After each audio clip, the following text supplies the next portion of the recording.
So I got to play 100 hours of Palworld 1.0, and let me tell you, this game is on a whole different level now. New zones looking crisp, boss fights are more intense, virtually all pals got their passives reworked, and I can't wait to show you some of the synergies that are possible here. Story also finally got its conclusion, and there's something for everybody. For veterans and newcomers, and for those who want to continue where they left or want to start fresh new. I'm going to show you how to make the most out of the new updates and the mistakes to avoid along the way, so let's dive right in.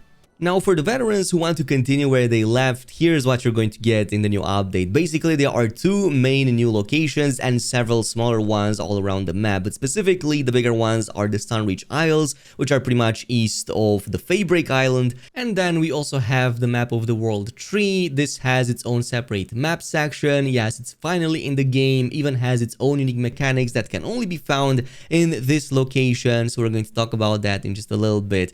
In the meantime, if you want to reach either of these locations, you will want to progress and finish the brand new main storyline. Specifically, once you got the 7 out of 8 Syndicate Towers completed, Zoe will likely now give you an 8th and final one, which initially brings you to the Sunreach Isles. If you, by the way, want to get there much easier, here's a quick tip to do so. Unless you want to look like somebody's smaller brother trying to reach a higher up shelf, I highly recommend you get the quick teleporter at the top of the Faybreak Tower. So if you take this, it's going to bring you there pretty much instantaneously to continue from that point on. However, I still recommend you continue and push until at the very least you unlock the Panthalus main storyline. Not only does this provide one of the coolest boss encounters in the game, it literally brings back the OG Pal from some of the old Palworld trailers before release. Literally, we finally got the massive whale as our brand new companion. And let me tell you, this guy is absolutely overpowered. When used in combat, it literally feels like you're bringing the end of the world with you. But on top of that, he is very important. He's the only way to get access to the endgame map of the world tree. Otherwise, it simply doesn't work. So progress until that point. There's going to be even more boss encounters and new pals in here that are worth it, with a very satisfying story conclusion that brings one of the toughest challenges in the whole game. But I'm not going to spoil that in this video. Now, for those who want to start fresh new, there may be even bigger incentives to do so now more than ever. It's not that the base experience changed so much that it's completely new, it's that Pocket Pair added so many cool new things along the way, plus new pals and quality of life changes, that it's totally worth it. Otherwise, you're missing out. So just to show you a few examples, every region of the map now has watchtowers, which makes map fog clearing much easier, kind of like in Assassin's Creed, even revealing extra points of interest nearby and providing extra technology points.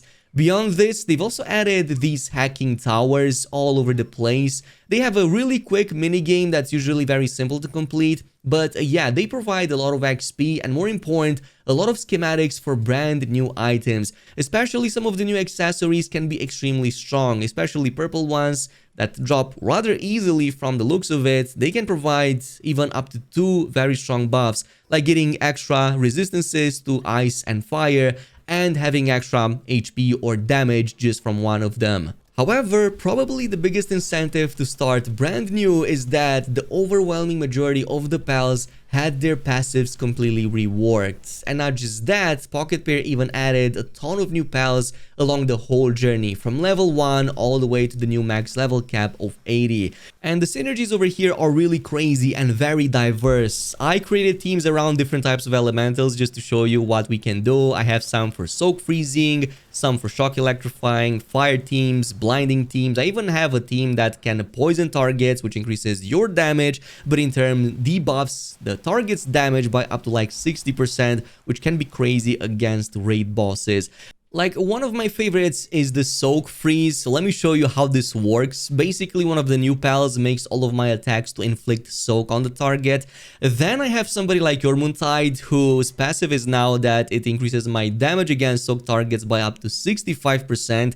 And then I have another new pal that makes it so that whenever I hit a target that's already soaked, it grants me a freeze ability. Basically, it automatically freezes the target every time I reach the soak threshold. And as you can see, with a high rate of fire build, it's pretty much back-to-back spammed, stunning the boss altogether. But because I'm using a fully diverse team of different pals, I can slap in somebody like Solan, who almost provides as much as a full team of Gobfins, fully maxed out in terms of extra attack power to the player. These are just some of the synergies. There's also a version, for example, for Electrify that does about the same, but even better, because Electrify also has an AoE, so it affects other targets nearby as well.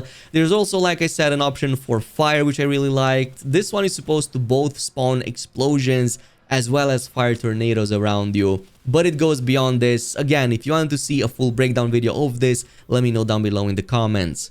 Now, from this point on, we also have to talk about some of the new resources and the best spots to find them. Starting level 66, you're going to get access to Soralite, and you can collect this pretty much from the Sunreach Isle. And I already marked down some of the best map locations. If you want to create bases on them, you can go ahead and copy them down. However, my favorite, and by far the best in my opinion, is the one right here in the center isle. Basically, at the edge of a cliff, you're going to find 6 nodes very close to one another. It's also very well surrounded by, well, basically nothing, so you only have to worry about the front of it getting covered. That's going to at least be useful until level 72 when you unlock the Soralite quarry. You will need the lower level plasma multicutter, which should be available at 54. It uses some of the old technology, so you can easily craft this, and you use it on the weak point on every individual node if you want to take it down. That's going to be good enough. However, for the true endgame resources, you're going to eventually move to the Paloxite, starting level 74, as well as the Ancient World Tree Bark, which, as you guessed it, you're going to both get from the Ancient World Tree map. However, there is a very important mechanic to keep into account here, which prevents you from initially being able to mine them in the first place. If you just go in there by default, you're going to notice that whenever you try to mine those resources, they will instantaneously disappear in front of you. Reason being is because you need the World Tree Blessing, and there are 2 main ways to acquire them. It's either by drinking World Tree Holy Water or by having any pal in your team with one of the brand new crazy World Tree passives, which provides that buff automatically. So if you want to get Holy Water, this is the most straightforward. Virtually every single pal in the new World Tree map will drop it, either when defeated or when captured. So it's 1 up to 3, and if you consume it, you're going to get this really interesting Ultra Instinct aura. So as long as you're under that effect, you can virtually collect any of the resources without them disappearing on you. However, you can also have this automatically whenever one of the new World Tree Tier 5 buffs are present on any of your pals in the party. There are about 8 up to 10 of them in total, and as you can see, beyond providing some crazy bonuses, they also give you World Tree resources will not vanish when approached. You don't even need to have that pal out of the pal box, it's still going to apply that aura to you automatically. And by the way, while we're still on the subject, I've mapped out some of the best locations for Paloxite. Like, you pretty much have at least 4 or 5 of these nodes all around the center part of the map, extending all the way into the red zone. So you're going to notice a lot of spots with like 3 of these very close to one another, lots of nodes nearby, as you can see, that will give you thousands of Paloxite really quickly, extending all the way to another one that has like 5 of them into the red zone with the final location. But obviously they lay around everywhere, so you can easily collect. Also, on a quick side note, you're going to notice that these brand new bonuses here, these passives tend to be much stronger than anything else in the game. They are tier 5, so the highest tier, but they are kind of like a double-edged sword. One of them is even called as much. As you can see, they both provide a very strong buff, but it comes at a cost of a pretty significant debuff. Like Twin Edge Holy Blade gives you one of the highest attack bonuses of plus 50%, but at the cost of minus 30% to your defense. Not all of them are felt quite as drastic. For example, Dimensional Leap, which gives your movement speed a plus 50% bonus. It's really not a big deal that your hunger depletion rate is plus 50% here. It's negligible at best. But yeah, there are some really crazy bonuses we have to talk about here in a separate video. Even the tier 4s, by the way, got some brand new options in there as well. Like one of them, called Babysitter, simply makes Braloha even more useful for your base, for especially bases that produce a lot of pal eggs. By the way, quick tip, if you want to farm pals with a lot of these cool new World Tree bonuses or the tier 5 ones, you're going to have to look out for the same Ultra Instinct aura on the pals spawning in the world tree map. So if you go here, you should spot them with this aura. You always want to capture them because as you can see, they will provide those on themselves. However, another way is via temporary implants, or well, one-time use implants that you can get from ancient relics. We're going to talk about that and the ancient relic machine literally in this next section. So let me show you how crazy that can get via some of the brand new base building. Base building is more or less kind of like the same as before with some of the improvements that were added over the past year or so, but one of the first things I want to show you is that at level 66 you can now unlock the aquatic construction kit. You only need to build this one time. It's from this point on going to be a permanent upgrade in your key items, and this is now going to let you place any of the construction on any body of water, such as the brand new ancient set that you can see I used to craft my sort of like floating base here near the world tree. And we're going to start with some of the new resource generation, the Ancient Furnace, which is the first one you get to unlock. This is how you're going to eventually get access to the Paloxite and the Soralite ingots. And what you're going to notice about a lot of these new ancient technologies is that they use two work suitabilities at the same time. In this case, it uses both kindling as well as freezing of a minimum level 6. By the way, all of the work suitability has been adjusted. The new max level is 10, so things were adjusted to previous pals accordingly as well. So what can happen now is you can either have two pals handling each side of it at the same time, one kindling and one freezing. However, there were many new pals added in 1.0 that can have multiple specializations at the same time, so you may see some of them that can handle the entire workload with both of the suitabilities at the same time, as you will see in just a little bit. But for the time being, I don't have one, so that is how it goes. Now, when it comes to convenience, probably the biggest one is going to be the level 78 Ancient Material Synthesizer. I was kind of hoping this comes in a little bit sooner than that, but it's still very useful because it literally lets you select which of the tiers of farmable items you want in one single place, all the way up until Soralite. So yes, even the less convenient Coralum and Chromite are here as well, so you don't have to waste time on processing pals, for example, or doing all the other stuff, since these resources are not quite as convenient, but it works for pretty much everything up until that stage. And it's a lot more streamlined, so yeah, you can really make something really modern despite the ancient terminology. However, I want to show you an even bigger game changer than both of these combined, and that's going to be the level 74 Ancient Relic Recycler. I highly recommend getting this right away, as this is going to be one of the best sources, especially of some of the new Endgame tier 5 implants. So this is a new machine that basically lets you transform some of the new relic items that drop from the world tree enemies and bosses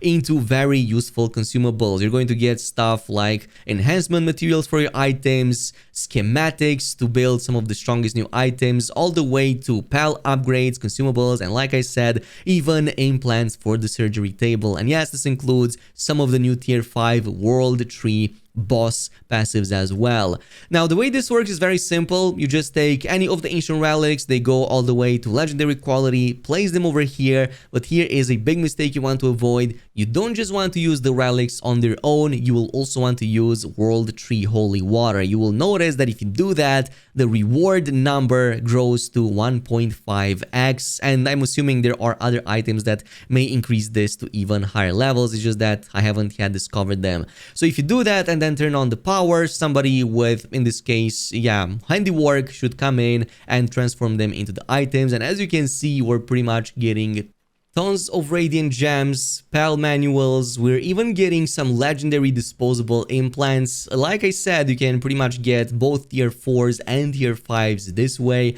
And yeah, even some of the new resources, especially the Paloxite. It's not a bad way of getting this. By the way, ancient relics will drop from a lot of the alpha bosses, but also drops from other regular bosses as well in the world tree map. So eventually, as you continue to farm and collect them, you're going to get a ton of them. This also brings us to the kitchen and yeah, pal breeding portion of the video, because yeah, there are some big changes over here as well, or well, new additions that make it way easier to get the perfect pals out of it. So let me show you first via the kitchen. You're going to notice that yeah, it works pretty much exactly the same as before. It's also going to use two work abilities, and if my Renjishi wasn't a lazy bum, he could have handled both the kindling and the handiwork for it at the same time, but no, somebody else had to do it. However, this also couples very well with the ancient farm, which, just like the synthesizer, lets you do pretty much the same but with ingredients, so tomatoes, potatoes, wheat, everything to craft cakes that you're going to see in just a little bit. It's just a matter of selecting which one you want, and it works exactly the same as before with the same process and the same requirements, or well, the different higher levels of them. However, what this all ties in together is the brand new way of, like I said, breeding your pals, because now there's a much better way to transfer exactly the stats that you want and get the perfect pals. In fact, it's so good that you can literally spam it with a 100% efficiency. So once you hit level 76, I highly recommend unlocking the Ancient Hatchery. This literally has everything in one compact design. You can fix the pals for the assignment, you can place in the cakes over here, and it even has its own egg incubator that's even better than whatever we have right now in the game. Basically 10 slots, and even has increased hatching speed. As you can see from the description, this alone increases the inheritance rate of rare skills, but it doesn't stop there. Because what Pocket Pair did is they went a step beyond, and now starting level 30, every 15 or so levels, you're going to get a brand new type of cake that has different effects. You will see that at level 30, you get the mushroom, the vegetable, but eventually you're going to get the special cake at 74, and this is going to make it more likely to inherit multiple passive skills from, the parents in this case. Let me show you how crazy this is, because it literally transforms it to a 100% guarantee. So I'm just going to take these two random pals right here, not necessarily what I want, but Legend and Ferocious and Lucky and Musclehead. Let me show you how quickly we can transfer these to the new offsprings. We're going to put them in one of these machines that already has that special cake inside, and we're going to put them down to business. And by the way, here is how quick the hatching goes. I haven't turned down anything, like it's pretty much the default version of the game. It's just that I have a lot of big buffs for Braloha, which increases the time speed by about 80%, give or take, with all of the buffs that it has. So lo and behold, the only thing I did is I put the hatching time to 0. So just to show you the quick example here, virtually all of the offsprings get 100% of the passives both of the parents had. So we got the Lucky, Legend, Musclehead, and Ferocious. So yeah, obviously if you're going with better stats, you're going to transfer those. But as you can see, back to back, doing it every single time. This only scratches the surface as well, by the way, in 1.0, with everything that got added in the past year and also everything that got changed in 1.0. I think we're due for an updated guide on how to perfectly breed the best pals, because like I said, there's other cakes in there that have other results that need testing. Now, there are a few other things that were added along the way. Of course, we also have a clinic over here that you can assign somebody to, and that's going to keep your sanity up. I'm also loving the design of all of these hot springs right here. Definitely loving the ancient set. I think that it's literally the best looking in the whole game. In addition to this, Pal Expeditions also got some brand new options to go with. The World Tree versions are the best. Now you can totally go with the highest difficulty, which you get if you defeat the last story boss encounter on the ultra high difficulty. However, I don't think this is the best. The one that is lower difficulty that unlocks by just completing the main story regularly is actually much better, and reason for that is because look how many ancient spheres I'm getting. I literally did not have to craft a single one. I already had the pals for it, so I got so many ancient spheres to the point that I never had to craft any, but it still gives me so many other ancient relics as well. Giant pal souls, even a lot of Paloxite, plus the radiant gems on top of it all.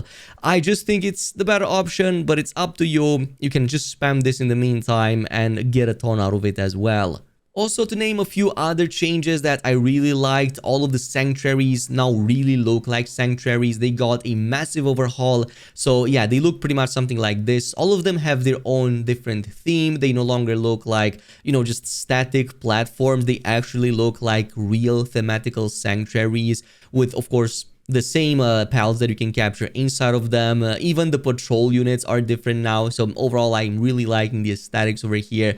And there are some exclusive pals that, from what I was able to tell, can only be found in these locations.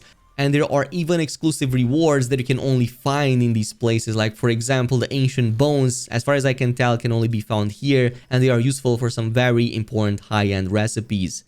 Meanwhile, the Pal Lab researches got 2 new levels of upgrades. They are pretty much static, so nothing too impressive, but still a nice thing to, add as a sort of a progression in the end game. You will also notice that trees now come with different rarities, so basically the higher level versions of trees may provide you hardwood instead of normal wood, and then the end game versions will give you the ancient wood and so on, all of which will be useful in different recipes.